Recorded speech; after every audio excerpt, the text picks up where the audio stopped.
Bonjour à tous, mon nom est Charlotte Caudron, je suis agronome et aujourd'hui je vais vous présenter l'évolution du climat pour la région du Bas-Saint-Laurent.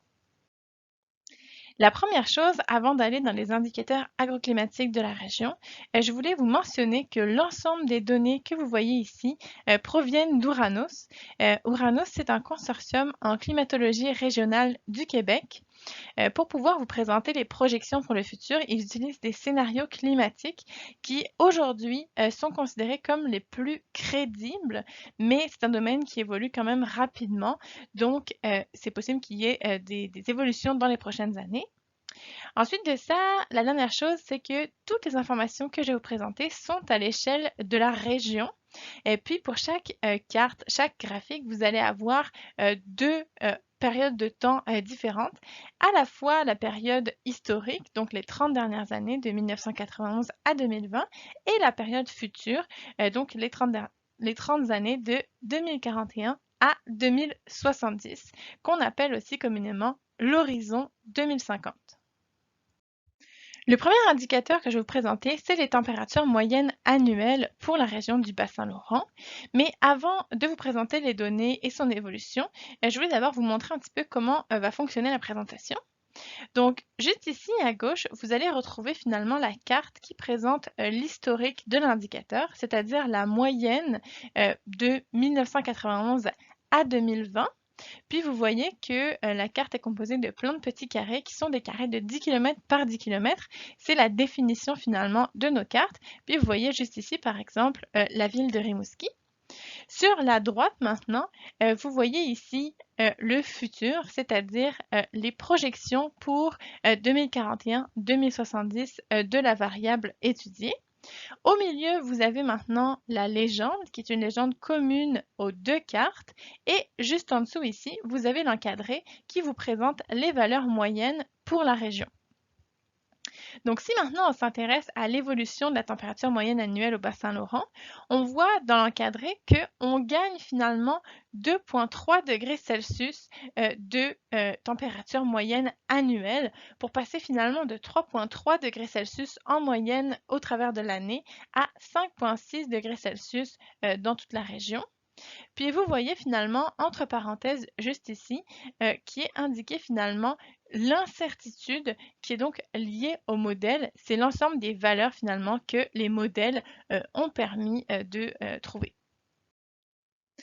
Donc, je vous ai présenté maintenant l'évolution de la température annuelle, mais si on regarde maintenant mois par mois, le portrait est un tout petit peu différent. Donc, vous voyez juste ici, la courbe noire, c'est la moyenne de la température moyenne mensuelle pour le Bas-Saint-Laurent pour les années 1991 à 2020. Et en rouge, vous avez la même chose, mais cette fois-ci pour les années 2041 à 2070. Puis ce qu'on voit finalement, il y a deux choses importantes à regarder dans ce graphique, c'est que la courbe rouge est toujours au-dessus de la courbe noire. C'est-à-dire qu'on a une augmentation des températures moyennes quels que soient les mois de l'année. Puis la deuxième chose, c'est que l'évolution n'est pas exactement pareille sur tous les mois.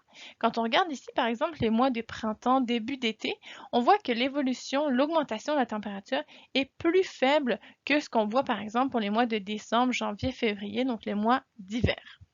Cependant, vous retrouvez ici dans l'encadré la valeur pour l'année. Donc, en moyenne, on va quand même avoir une augmentation de température de 2,3 degrés au Bas-Saint-Laurent. Puis maintenant, si on regarde les précipitations, donc vous avez le même type de graphique, des précipitations totales mensuelles. On voit ici que l'évolution dépend vraiment des mois, contrairement aux températures. On a vraiment une augmentation des précipitations pour les mois d'hiver et de printemps. Mais si on regarde maintenant plus pour l'été et l'automne, on voit qu'on peut avoir aussi une certaine stabilité, voire même des précipitations plus faibles pour le mois de septembre, par exemple, dans le futur. Cependant, quand on regarde pour l'année au complet, on a une augmentation de la quantité de précipitations reçues de 63 mm pour passer finalement de 1050 mm en moyenne des années 1991 à 2020 pour l'ensemble de la région à 1113 mm de précipitations dans le futur. Avant de continuer de vous présenter les autres indicateurs agroclimatiques de la région, je voulais prendre un moment pour vous parler des événements extrêmes. Pourquoi on parle des événements extrêmes? C'est parce que c'est des événements qui peuvent affecter fortement l'agriculture de manière générale, à la fois les cultures et les élevages. Cependant, tous les événements extrêmes ne peuvent pas être expliqués par les changements climatiques. En effet, certains, il n'y a pas de lien direct et leur évolution ne semble pas reliée au changement climatique. Il s'agit simplement de la variabilité naturelle du climat. Enfin, la dernière chose importante à mentionner, c'est que les connaissances au niveau des événements extrêmes évoluent rapidement et donc il se peut qu'on ait de nouvelles informations dans les prochaines années. Donc comme je vous le disais, malgré le fait que les connaissances évoluent encore sur ce sujet, nous sommes quand même certains qu'il devrait y avoir dans le futur moins de vagues de froid extrêmes. Également, il devrait y avoir plus de vagues de chaleur qui seront plus longues et plus chaudes. Ensuite de ça, nous sommes presque certains, donc c'est-à-dire avec un niveau de certitude un petit peu moins élevé, qu'il devrait y avoir plus d'événements de pluie extrêmes et plus intenses. Et ensuite de ça, on pense qu'il y aura plus de cellules orageuses localisées et intenses, notamment en été. Enfin, les phénomènes pour lesquels nous en savons moins, c'est par exemple le verglas, parce que c'est un phénomène qui est difficile à simuler et il n'y a pas encore suffisamment d'études pour avoir des tendances claires. Malgré ça, on a quand même une tendance qui semble se dégager, qui serait à la baisse pour le sud du Québec, donc moins de phénomènes de verglas, mais ça ne veut pas dire qu'il n'y en aura plus du tout dans le futur. Ensuite de ça, au niveau des rafales de vent, malgré le fait qu'on a observé une certaine évolution des vents extrêmes dans les dernières années, pour le moment, il n'y a pas encore de signal clair au niveau des prévisions futures et il n'y a pas non plus de liens clairs qui ont été établis avec le changement climatique pour ces phénomènes. Enfin, pour la grêle, c'est un phénomène qui est encore à l'étude pour lequel nous n'avons pas encore de tendance claire. Donc maintenant qu'on a vu un petit peu l'évolution du climat annuel, je vous propose de commencer avec l'évolution du climat en saison froide au bassin Laurent. La première chose à regarder au niveau de la saison hivernale, c'est l'évolution de la température minimale en hiver. Vous avez ici un graphique qui représente l'évolution de la température minimale pour le mois de janvier. Mais avant d'aller regarder un petit peu en détail les résultats, je vais vous montrer un petit peu comment ils fonctionnent, vu qu'on va en retrouver partout au travers de la présentation. Donc vous avez juste ici, au niveau des abscisses, les années. Donc on part finalement des années 70 aux années 2070.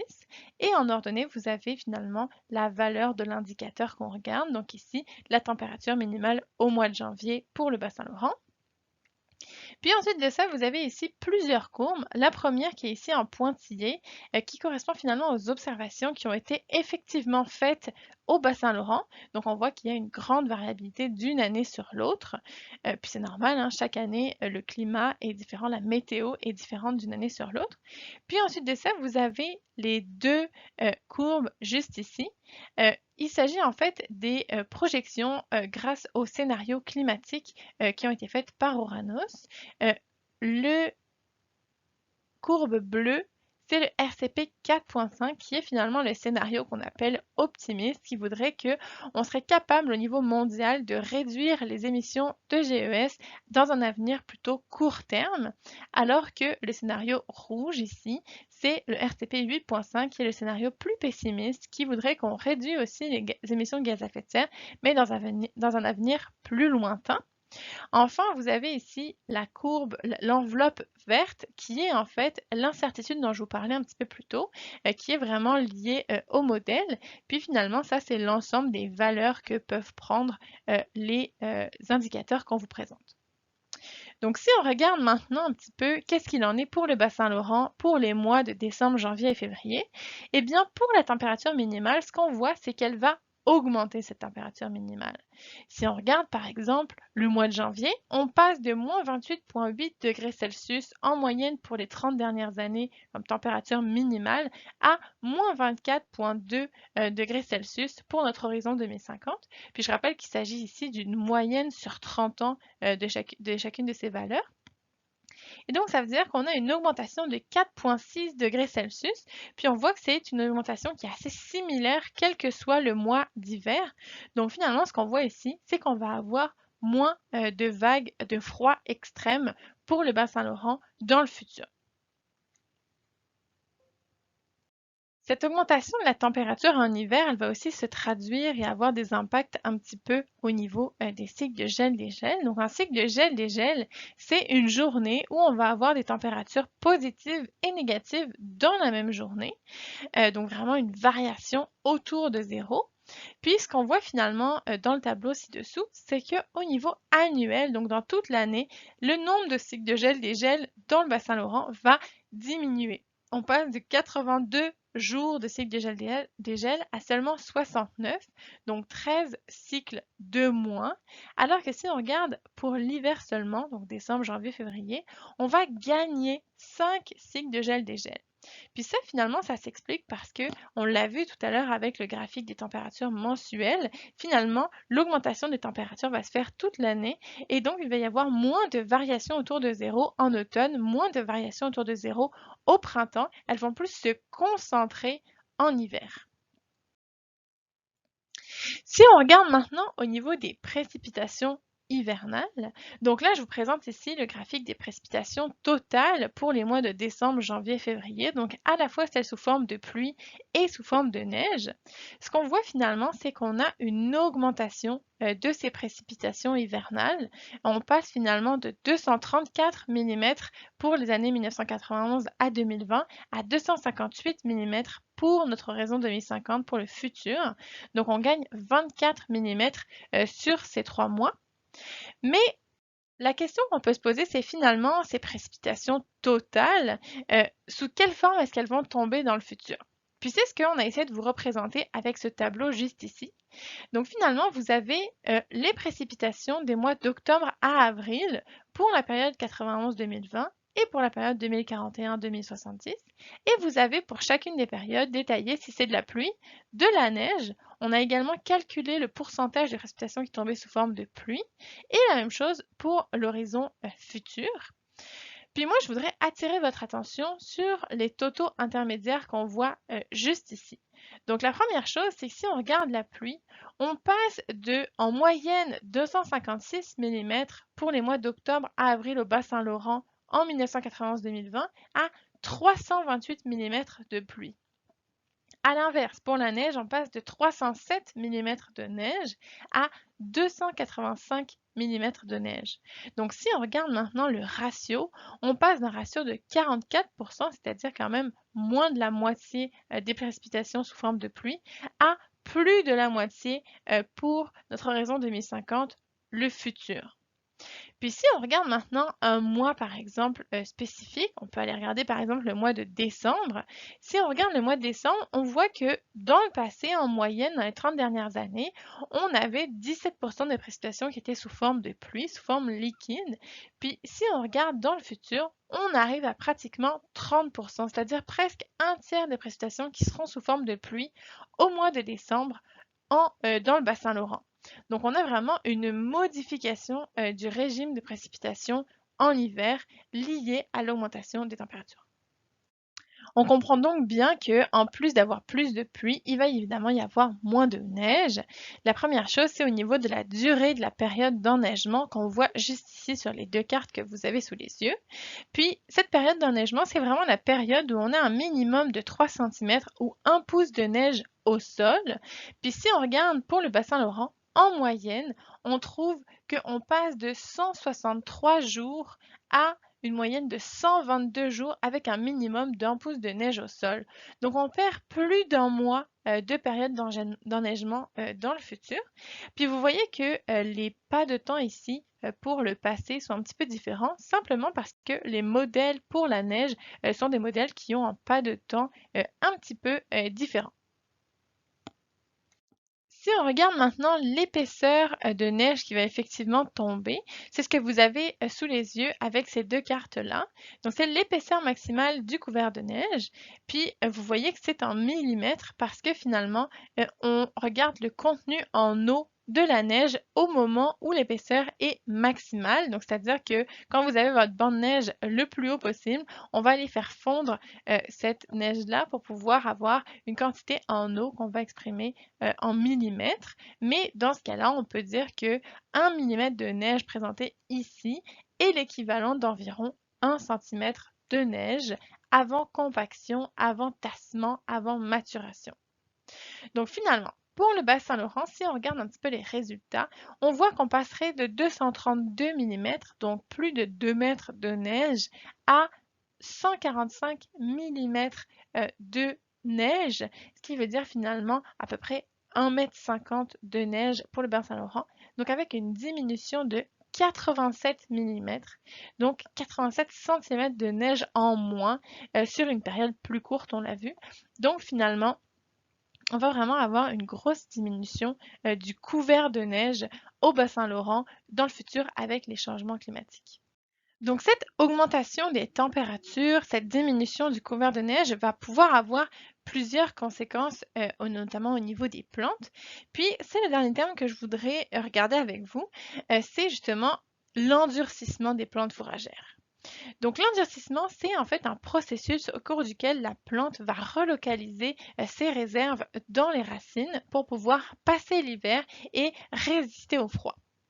Pour pouvoir faire cet endurcissement, il faut qu'il y ait des températures fraîches, notamment à l'automne, et c'est donc ça qu'on appelle le potentiel d'endurcissement, puis qu'on mesure en degrés froids que vous avez représenté ici.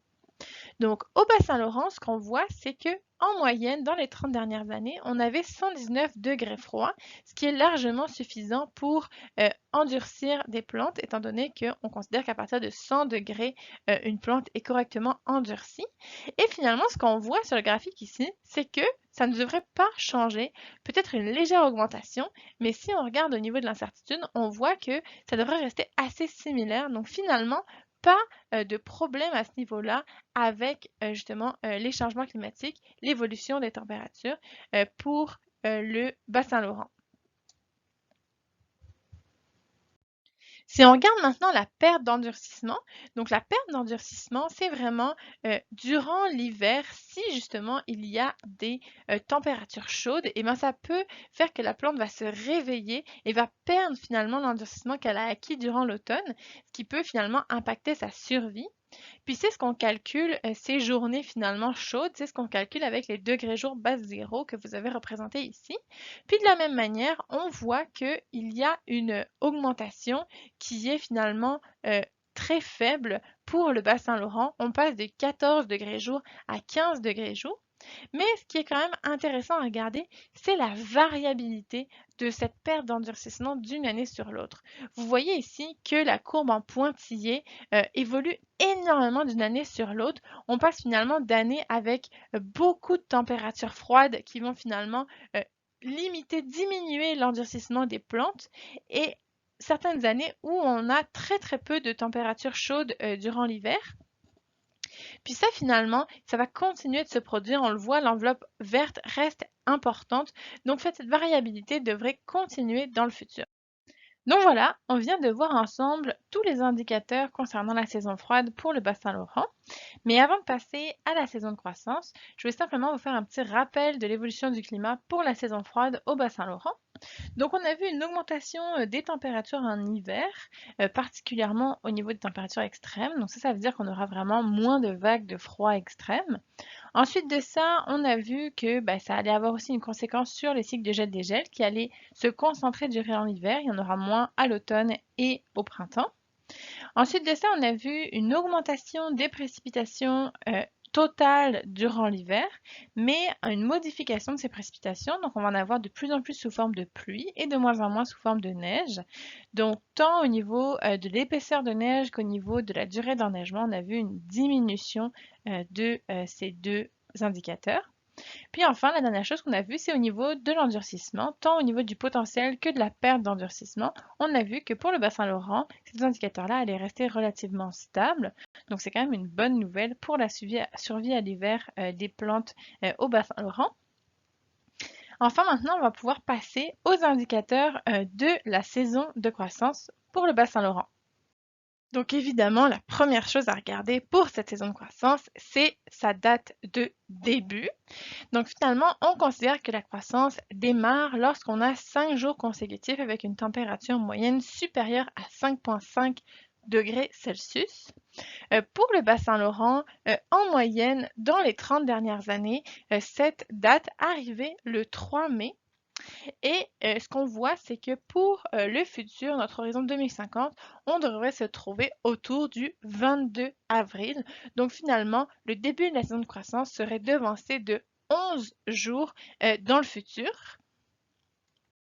Si on regarde maintenant au niveau du dernier gel printanier, donc ce qu'on voit, c'est que de la même manière que le début de la saison de croissance, il va être devancé de 13 jours cette fois-ci. Donc on passe du 5 mai en moyenne pour le bassin Laurent au 22 avril également. Pour les plus attentifs d'entre vous, vous avez remarqué que la différence entre l'évolution finalement entre le début de la saison de croissance et la date de l'énergèle est un petit peu différente. Puis c'est ce qu'on a essayé de représenter dans ce graphique-là.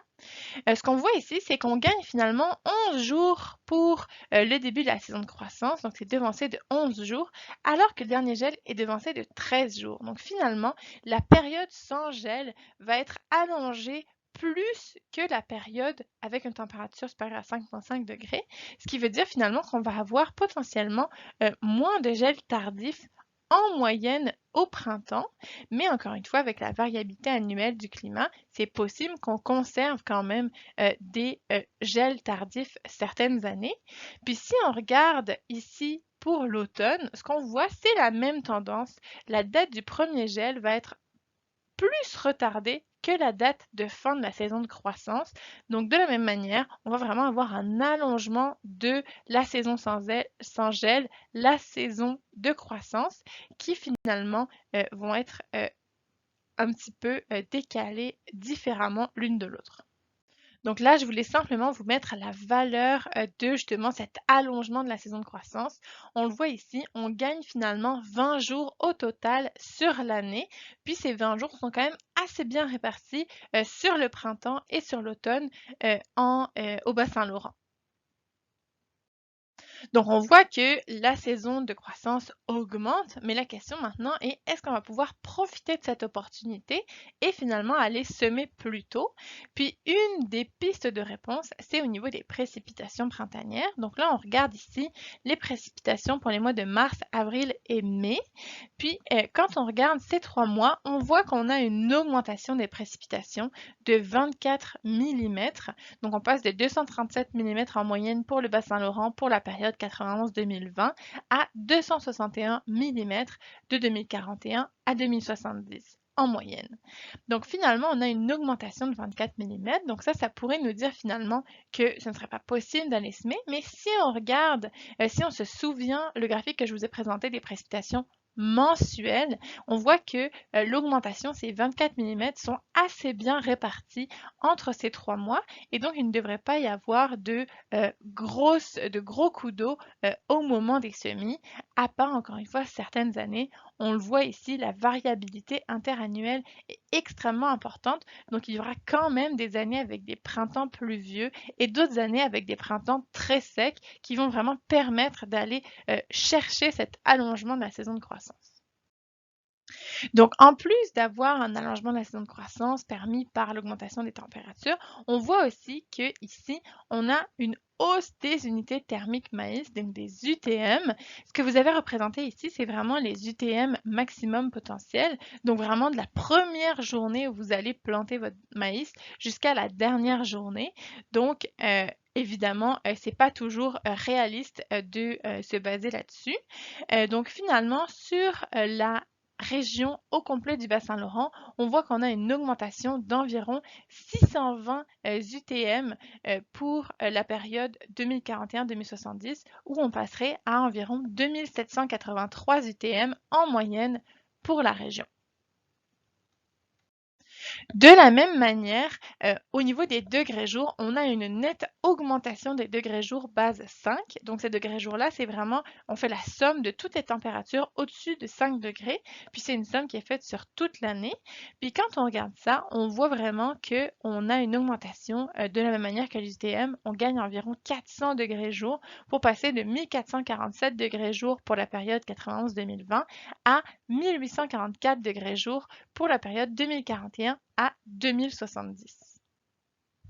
Donc évidemment, la hausse des températures, de manière générale, vient aussi avec certains inconvénients. C'est le cas ici avec justement les chaleurs extrêmes. Donc ici, vous avez représenté le nombre de jours avec une température maximale supérieure à 30 degrés Celsius. Puis vous voyez finalement qu'on passe d'en moyenne 2 journées avec une température maximale supérieure à 30 degrés à 9 journées pour le bassin Laurent en 2041-2070. Donc finalement, une augmentation de ces vagues de chaleur extrêmes. Puis évidemment, si la température de jour augmente, la température de nuit augmente également. C'est ce qu'on voit sur ce graphique ici, avec les températures de nuit supérieures à 20 degrés.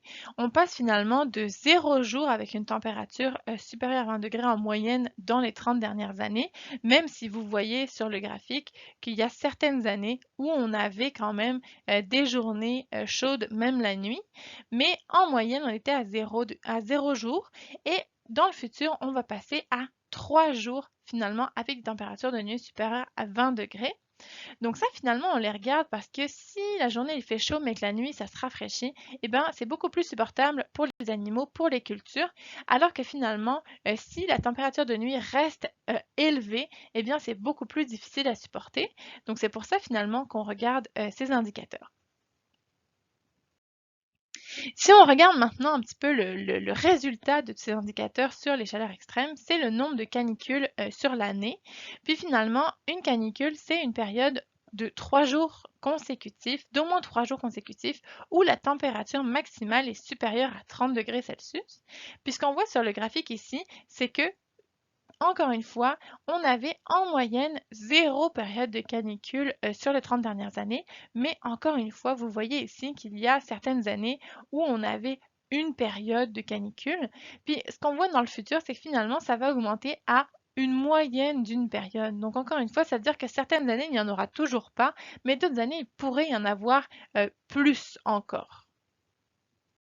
Donc, vous l'avez bien compris, les températures augmentent, elles augmentent particulièrement en été. Puis c'est ce que je voulais attirer votre attention là-dessus sur le graphique que je vous ai présenté plus tôt. Donc, on a 2,2 degrés de plus en été pour donc, les 3 mois d'été au Bassin-Laurent pour la période 2041-2070. Donc ça veut dire finalement plus de besoins pour les plantes, plus d'évapotranspiration des plantes.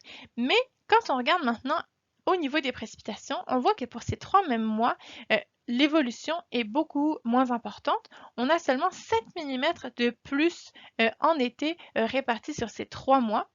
Donc finalement, ça va vraiment avoir un impact sur les besoins en eau des plantes qui pourraient ne pas être comblés par les précipitations.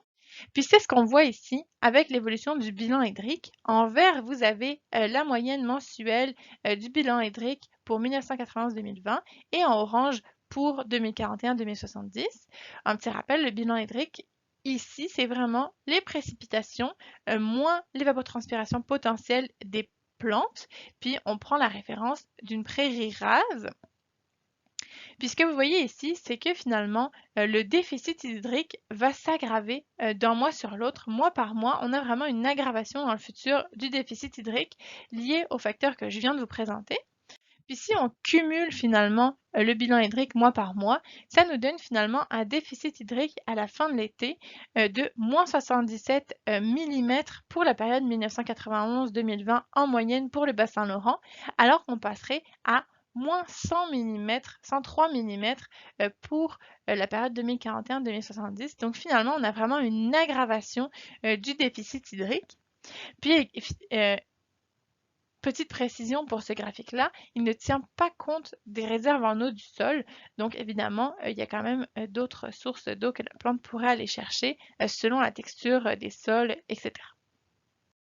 Donc en plus d'avoir finalement peu de précipitations supplémentaires en été, on va aussi avoir une modification de la répartition de ces précipitations. C'est ce qu'on voit ici avec les périodes sans pluie, les périodes de sécheresse finalement. Pour nous, une période sans pluie, c'est une période où on a des précipitations cumulées inférieures à 3 mm, c'est-à-dire finalement inférieures à la rosée. Puis, ce qu'on regarde dans le tableau ici, c'est vraiment les périodes sans pluie de plus de 5 jours. Donc, il y a vraiment des périodes de sécheresse de plus de 5 jours. Puis, on voit qu'elles augmentent ce nombre de périodes-là. Leur fréquence augmente d'une période dans le futur. Mais surtout, c'est leur durée qui va augmenter de 11 jours. Donc, finalement, ce que ça veut dire ça, c'est qu'il va y avoir dans l'été plus de périodes de sécheresse et que ces périodes de sécheresse seront plus longues de manière générale durant l'été.